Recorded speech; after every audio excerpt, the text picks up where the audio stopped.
What's up mga ka-BX? Magandang araw sa inyong lahat. Kayo po ay nakikinig sa nag-iisang radyo dito sa bayan ng Magiging DWBX 96.5 FM.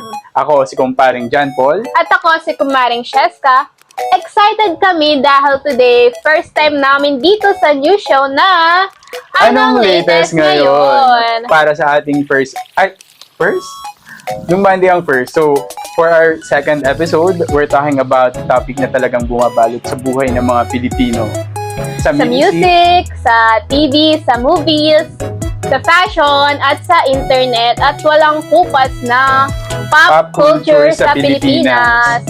So, sana okay pa lahat, no? Sana okay pa lahat. And yes, excited kami kasi lahat tayo, mapa-student, mapa-millennial, mapatita, lahat tayo nabubuhay ang dugo pagdating sa pop culture. Pero kung hindi ka familiar sa term na pop culture, explain yan sa'yo ni Kumaring Sheska.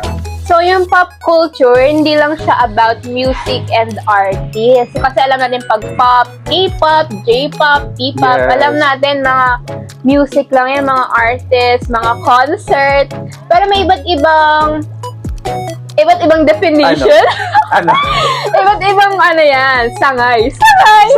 Meron tayong internet, meron tayong pop sa internet, meron tayo sa fashion, meron tayo sa mga make-up, meron din tayo sa mga, music at mga artists. Yan. And yeah, pop culture refers to the mainstream trends, entertainment, tsaka yung mga social behavior na umiikot sa mga tao. Excuse me. Kasama ang yun nga, sinabi niya na, music, movies, mga icons, yung mga memes, ayun, fashion, TV show, at syempre, ang trending, social media. So yun. And alam nyo ba, ayon sa mga social trends report ng 2024 to 2025, mahigit 80% ng mga Pilipino ang active sa digital media. Kaya ang pop culture natin ay tech-driven at social media powered. Totoo yan. Kasi halos lahat ng mga tao ngayon, more on mga tech savvy na sila. Kaya thanks to TikTok, YouTube, Facebook, and Spotify, at kung ano-ano pang platforms, kasi mas napadali yung tayong mag-expose sa trends, local man o international. Pero syempre, Filipino pop culture hits different, di ba? So ngayon, let's dive into the hottest pieces of 2025 PH pop culture. Ikaw ba, Kumaring Sheska? Ano yung pinaka-latest na alam mong pop culture sa Pilipinas? Pop culture sa Pilipinas? Ano siya? Yung kay Alger Abrenica. At saka alam mo yung kay Carlos Agassi, pati dun sa asawa niya. Di na ako papasok. Pagod ako sa buhay yung pumasok. Para siyang parody na, music. Gets. Bakit random na sinasabi, pero may nakaka-addict siya pakinggan. Pero ako lang ba na-addict? Parang ayun, yung mga latest sa akin yun. Kasi di naman ako pala FB. Di naman. Parang di alata. Pala IG kasi ako. So, sa akin naman, kasi di ako tinanong ni Sheska. Ay, ikaw. Sige, ikaw. Ako na lang magtatanong sa sarili ko. Sorry, ikaw. Pinaka-latest na alam ko, yung podcast ni Sophie. And nagla-live din siya sa TikTok. And fan niya talaga ako. Kasi halos lahat ng meme sumisikat or most boom sa Pilipinas, alam niya and ginagawa niya ng parody. Tapos ini-incorporate niya sa mga story na kinukwento niya. Tapos siya din kasi yung nag-invent ng word na over naman sa ass, buwelo. Ay, oo, parang alam. Yes. And ang alam ko, galing siya ng main campus or ng Pablo Borbon ng BSU. And isa siya sa mga guests. So, yun. Parang gusto ko rin siya makilala. Para ma-over naman sa ass ko rin. At ikaw, Kumaring Sheska, sige, explain mo sa amin kung ano yung pop culture pagdating sa music sa Pilipinas. Pag pop culture sa Pilipinas, napaka-creative nila pag gumawa sila ng mga music. Kaya meron tayong geng-geng. May geng-geng team tayo. Meron tayong soft team. Soft team? Yung mga para kang hinihele. Yung kay Ana. Moira? Oo, yung mga ganun. Para kang hinihele. Meron ding mga rock. Ayun. So, very creative ang mga Pilipino pag gumawa ng music. Talagang may diin. At saka talagang sisikat siya. Kasi sumisikat naman talaga yung ibang music. Lalo na ngayon, feeling ko alam na alam to ng mga nanonood. SB19 and Baby. one of the biggest talaga na Yung Bini, K-pop. nag-Coachella na siya. Yes. Take. SB19 nagtatap sa Billboard, di ba? And ayun, ang laki na talaga ng naging ang laki na ng sige. Ang laki na ng impact.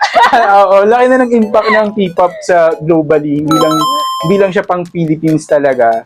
And ayun. Tsaka Hakot Awards na rin sila, Yes. no? Nakakapagsabayan na rin sa mga international. And ikaw, sino ba yung paborito mong artist sa Pilipinas ngayon? Ako, Cup of Joe. Oh. Oo, parang ang ganda-ganda. Wala, inagaw na yun sa akin. Sa kanya pala yun. Oo, Hati sa na lang akin. kami doon.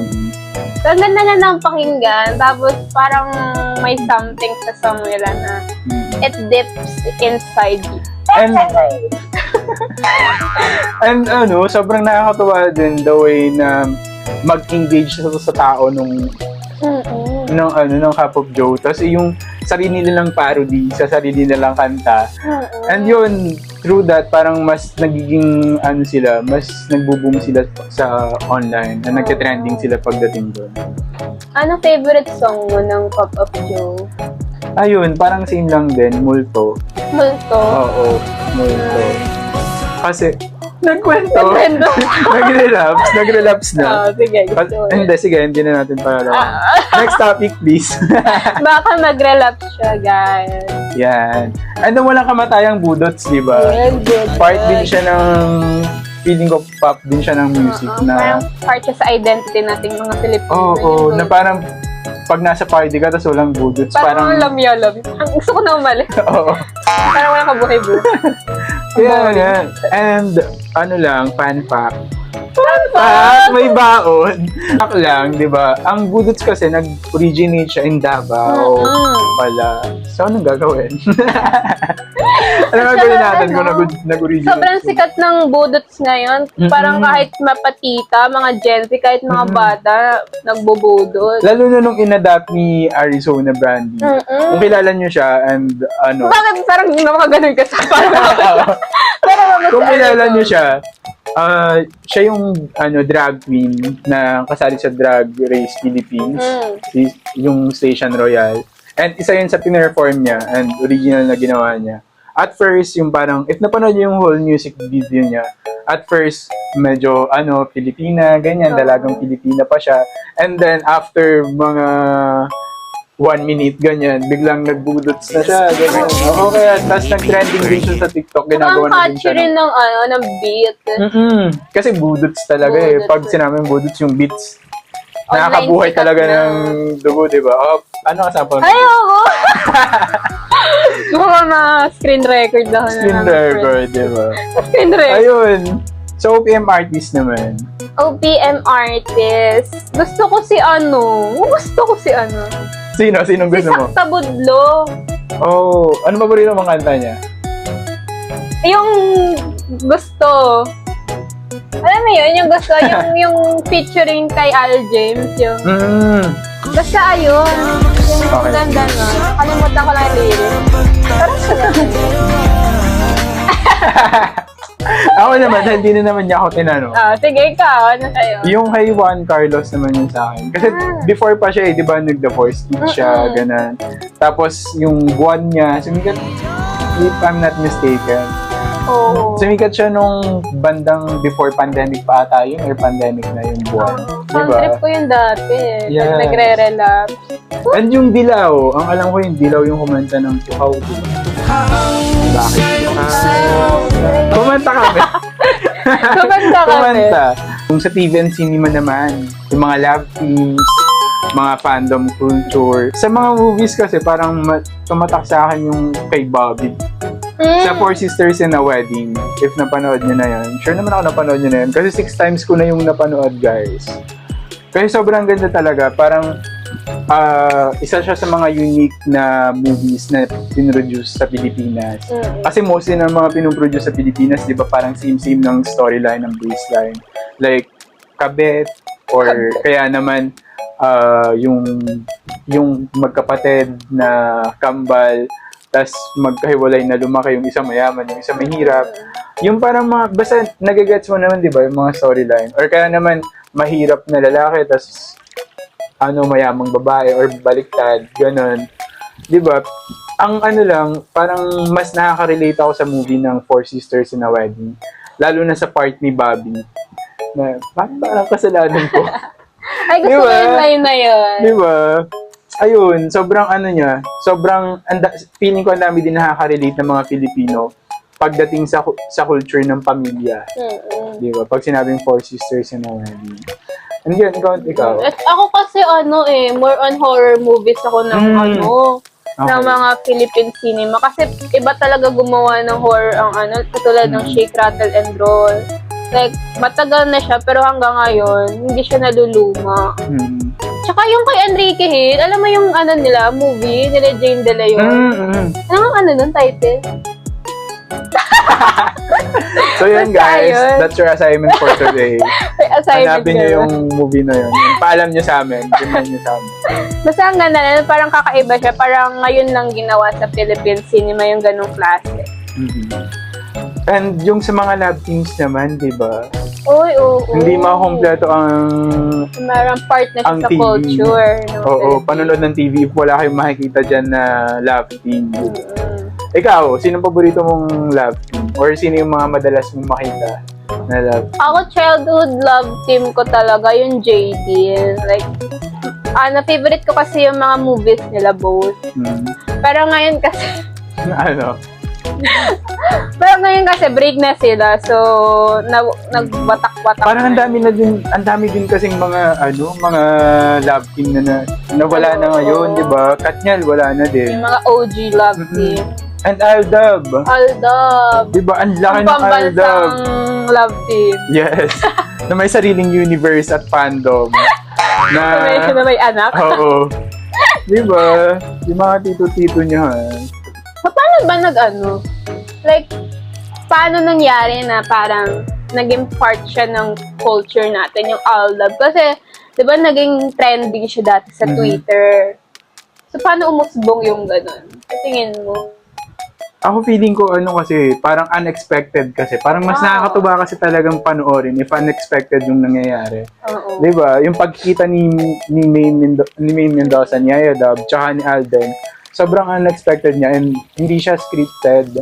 Nung una, naging scripted na lang siya along the way.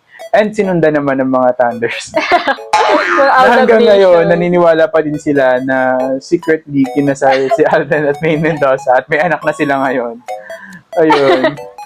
Diba? Yeah. Parang ang laki talaga ng impact ng mga love team din sa Pilipinas. And if may magbe-break, kunyari nga, Disken, Jadine, Katniel. Isa-isang nabuwag, isa-isa ding nagpaiyak sa mga fans nila, diba? And, ayun, fandom culture. May downside din naman kasi parang siya. na-over na kasi. Katulad sa mga love teams, sila pag may mga fandom ng love teams, kunwari itong sila lalaki, nakitaan lang na may ibang kasamang babae. Although love teams lang naman sila nung parang binabash na agad. Oo. Na para bang walang sariling buhay yung mga Yes. diba? Kasi at first, alam din naman natin sa sarili natin na love team lang naman. And showbiz lang naman talaga siya. Tapos parang dinadala natin siya in real life. Yun yung isa sa bad thing ng fandom culture sa Pilipinas, diba? Yung parang pati personal life nung mga artista nadadamay. Parang na-over yung pagiging fandom. Die hard! At kahit nagiging streaming-centric na tayo, di ba? Kahit na focus na tayo online, TikTok, Facebook, ayun, doon na tayo nagpo-focus. Pero hindi pa din mawawala talaga ang teleserye. Gusto sa ko yan. natin, di ba? Nakatatak na yan sa utak natin mula kahit na SP. SP! Kahit na sobrang parang ang mature niyang panoorin as a kid, parang hindi natin din maiwasan na manood talaga ng mga ganun. Katulad ng mga kabitan, di ba? Kasi part na siya sa culture Tuwing hapon talaga, tutok na babantayan. Nag-iinit na ang lahat Oo. inaantay na yung pagsampal ni kay Georgia. Totoo. Di Hoy, ba, ni kakamiss Emma? you. Oo. Parang ang teleserye naging part na din siya ng pammasang entertainment. Oo. Yung hindi lang siya sa mayaman na nakakarating. Pati yung kahit na nasa low class ka, may enjoy mo yung mga ganong entertainment. Kaya din siya, parang ayun, nasa core memory na natin. Totoo. Parang part na siya ng identity mga sa Filipino, yung mga teleserye. Internet trends, viral audios, memes, and influencers. Ay naman, mga new na. Yung mga today na. Di ba? Yung mga influencer ngayon. Tulad na nabanggit ko kanina, si Sophie, si Mima Sophie. Isa siya sa naging part ng nung simula pandemic, di ba? Umusbong yung mga influencers. Oo, ang dami na rin influencer. Oo, ang dami. Tapos marami na din yung nakalimutan. Then, Oo, madami na nakalimutan na parang nag-fade na. Ngayon na nasa new normal na tayo. Pero naging thankful pa din tayo kasi nag-provide sila ng entertainment. Tsaka ngayon During parang that time. ang dali na lang sumikat ngayon sa social media, no? True. Basta may basta may face card ka, may talent ka, or kahit wala na yun, basta may humor ka. Oo. Hindi yun yung maganda ngayon kasi hindi na lang sa face card and sa talent nag-base yung Sa humor na yung lang. pagiging viral mo. Oo, pati na sa humor, di ba? Pero kung wala ka na nung... Example nga, sino yan? Ikaw, nung pandemic, ano yung pinaka-tumatak sa'yo na parang memes or influencer? Yung mga Gen Z, hindi ko, wala kasing specific na ta, pero yung mga Gen Z nagde-lip sync. Yung mga nasaya, yung na ganun-ganun. Oo. Ay, yung sayo na yan. Iba na kasi yung pop culture. Oo. Parang ang bilis magbago ng pop culture sa Pilipinas or kahit online. Parang before pandemic, ganito yung pop culture. Tapos pagdating ng pandemic, ganito naman. Tapos, nung patapos na yung pandemic, iba na naman. Tapos ngayon na nasa new normal na tayo, di ba? Parang Iba ang siya. bilis niya magpalit ngayon dahil nga yung sa sobrang lawak na ng mainstream media natin na kahit saan pwede kang makanood ng kung ano-ano. So, mabilis na siyang mapalitan. Tulad nga nung pandemic, di ba? More on sayaw and lip sync lang Oo. naman talaga yung sumisikat sa TikTok. Yes. Pero habang tumatagal, nagkakaroon na din ng may mga nakikita pa nga ako, educational na yung TikTok nila, di ba? Yung may historical events, nagsasabi ng historical events. Oo. Yung mga, TikTok. yung mga nangyari dati, parang dinidiscuss.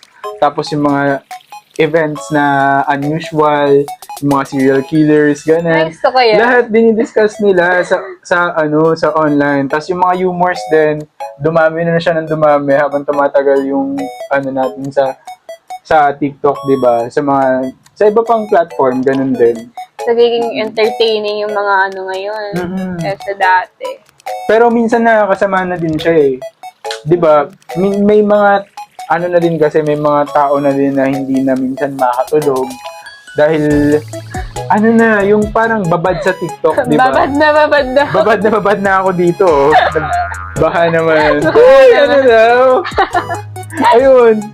'Di ba? Parang it's okay to be parang okay naman na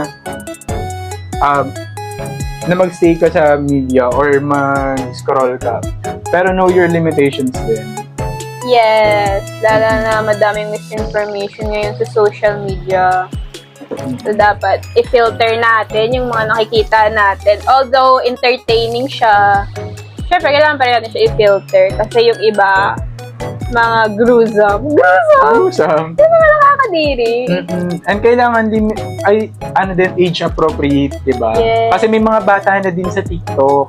And lahat ng mga pinagagagawa nyo dyan, nakikita nila. And may tendency na magaya nila. Yes. So, ngayon, sa internet trends naman tayo.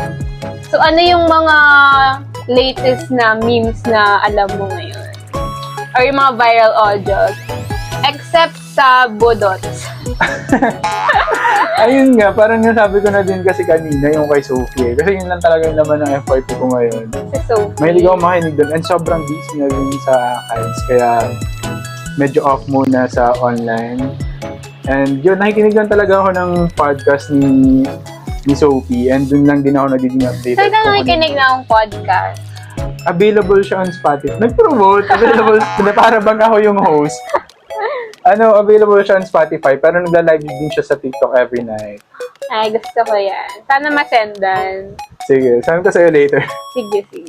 Ayun, tapos ang dami ding sumikat na lines ngayong 2025, di ba? Yes. Parang nabanggit na din to ng episode 1. Oo. Pero- Yung sa Genesis lang, guys. Oo. Dapat pinanood nyo yun. Dapat Dapat. Pag pinanood niyo Required. yun. Prequel kasi yun. Ayun, ang dami kasing sumikat na viral lines na naging, ayun na nga. Ayun, like, who is she, the diva? Yung mga comments at madalas yung makita sa comment section. TikTok. Yes, over naman sa ass, sobrang Latina, Monyeka, Naparabang. Ayun, di ba? Kayo, alam ko, ang dami nyo pang mabibigay na viral lines. And Yes, comment naman kayo sa baba, guys. So, anong alam nyo ang 2025 sa mga chronically viral on, line? dyan, chronically! Yung mga ganun, di ba? Pero wala, top tier talaga yung Pinoy humor eh. Kahit na nasa ibang bansa, makakaabot siya eh. Ang tulad na nabanggit ko kanina, mabilis kumalat yung mabilis mag-trend, mabilis mag-trending, mabilis gumawa ng trending sa TikTok. Pero mabilis din siyang tumanda or mawala sa flow. Kasi marami naglalabasan. So, And everyday may bago talaga. Kaya, mag-expect ka na in few weeks wala na yung Kaya, ang tawag dito, sobrang saludo ako sa mga ginagamit yung fame nila for a short time na ginagawa nila ng paraan para maging long time yung kasikatan nila. Yung kunyari may one video sila na sumikat. ay, alam mo yung What Happened, Bella? Oo, di ba? Isa Ginamit yung niya talaga example. yung niya. Nagka-endorsement siya. Simula nun, parang tinanggap niya lahat ng promotions na inaalok sa kanya. Yes. Tapos, nag-invest na din siya at the same time.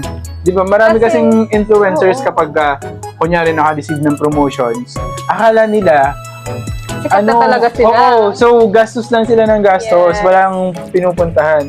Tapos kapag nawala na yung kasikatan nila, parang lalabas bigla sila ulit sa mainstream media na humihingi naman ng tulong. Like, Totoo.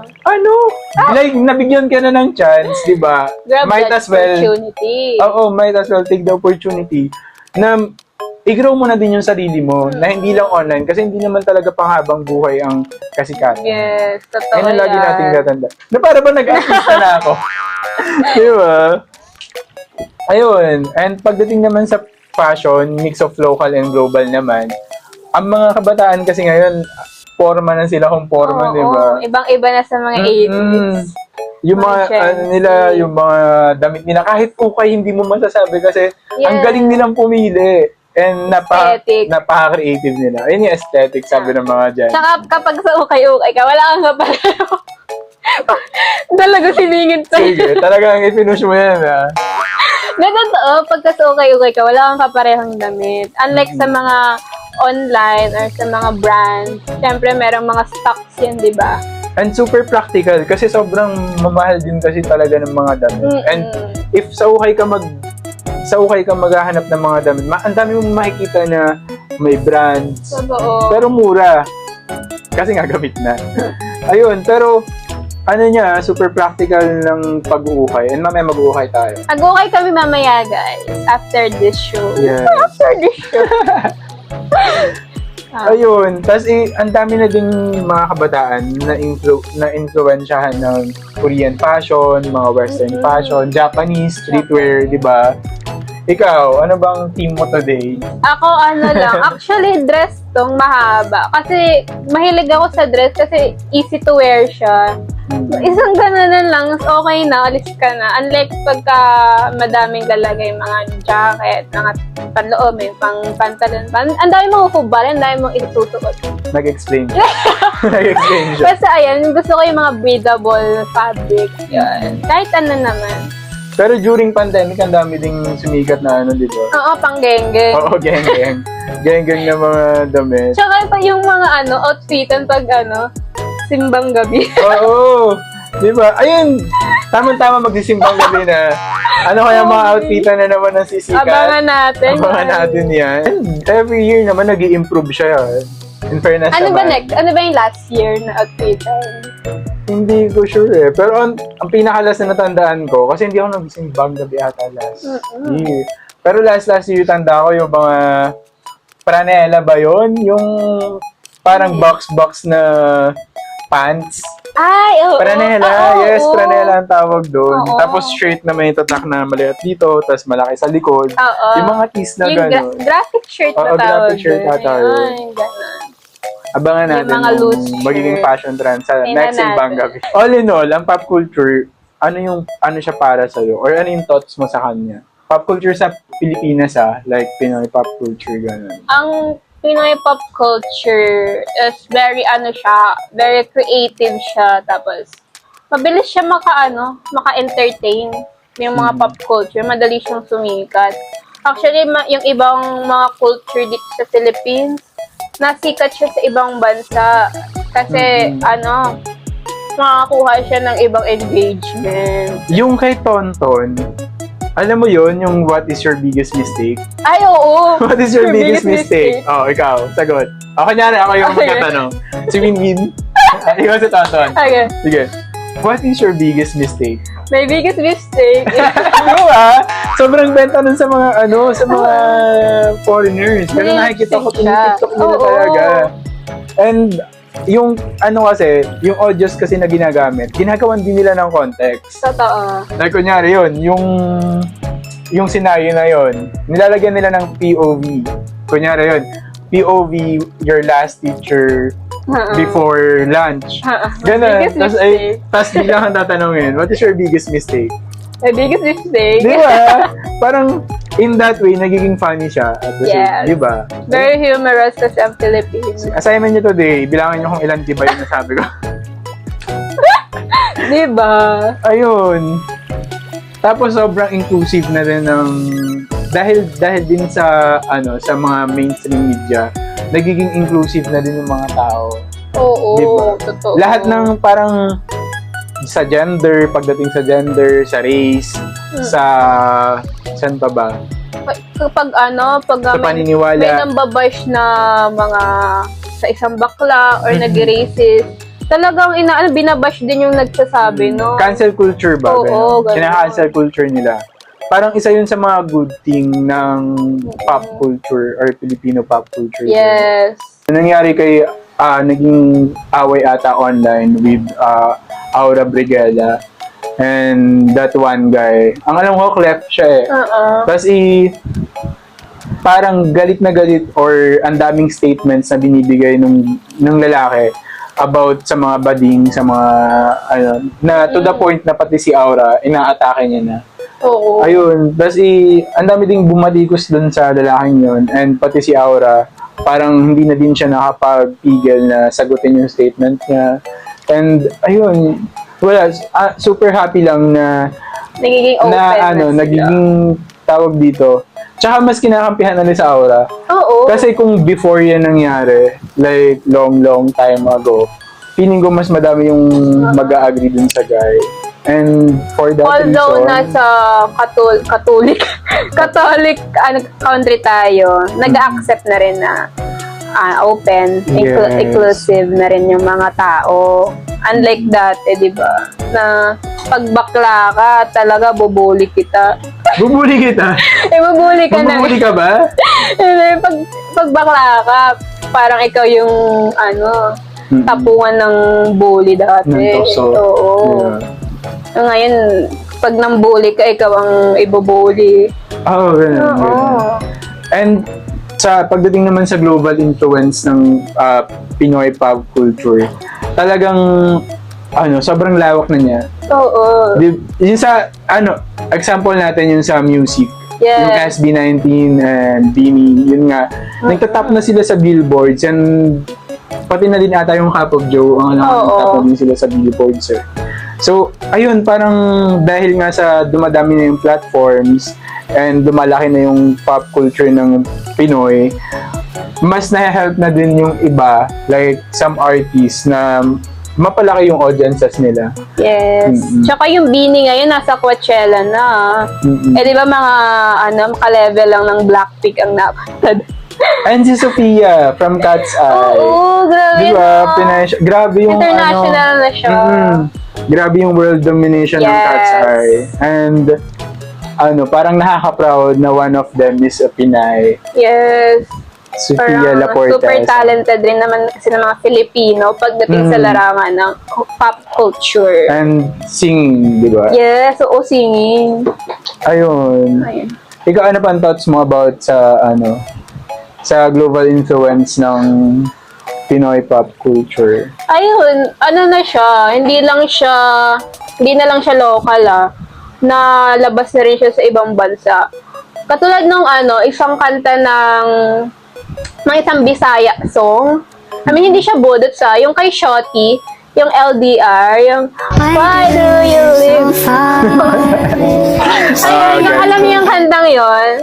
Meron siyang mga edits sa Indonesian. Ginagamit siya ng mga Indonesian people, Malaysian people, Thailand people para sa TikTok. So, ayun, dinodominate. Dinodominate. Dinodominate. Dominant ang Philippines, Dominant ng Philippines pagdating sa mga music rin. Pero dinodominate nung kantang yun, yung ibang bansa. Kasi ang catchy rin naman kasi ng tunog. And madami na rin na international na mga tao na nakaka-relate na din sa Filipino humor dahil nga din sa paglalabas ng content online. So, mas nagigets na nila yung mga jokes and may iba pa nga nagre-react, diba?